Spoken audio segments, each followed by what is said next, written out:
मुन्ना भाई MBBS मुन्ना भाई। Doctor आले डॉक्टर, डॉक्टर आले डॉक्टर। डोकेदुखी, पाठदुखी, कंबरदुखी, पायात गोळे येणे, मूळव्याध, सर्दी, खोकला इलाज करून घ्या ओ। डॉक्टर आले डॉक्टर। ओ डॉक्टर साहेब, थांबा थांबा थांबा। बोला, काय त्रास आहे? डॉक्टर साहेब, पोट फार दुखतंय माझं। एक सेकंद। इथे?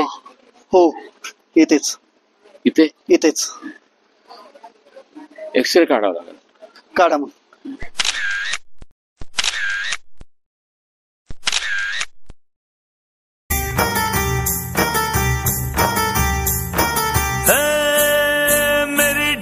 हा किडा आहे, औषध देतो, 3 वेळेस घ्या, 2-3 दिवसात निघून जाईल।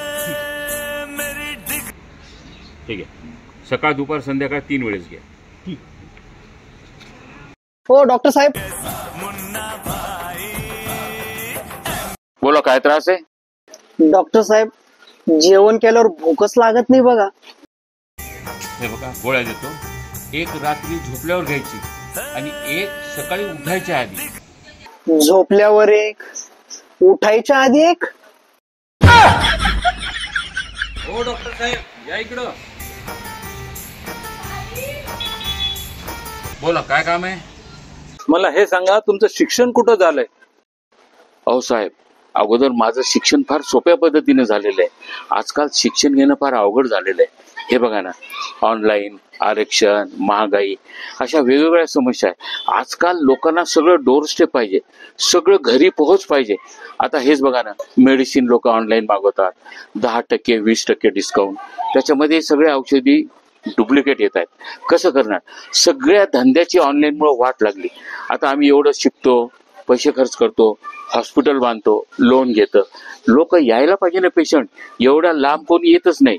त्यासाठी मी सुद्धा ऑनलाईन सारखं घरपोच सेवा चालू केली। आता नवीन नवीन फिरतोय सगळीकडं, त्याच्यासाठी असंच चालू आहे। जाऊ द्या, सोड्यावं। मला हे सांगा, तुम्हाला काय त्रास आहे? डॉक्टर साहेब, मला मूळव्याध आहे। एक्सरे काढावं लागेल। मुन्ना भाई MBBS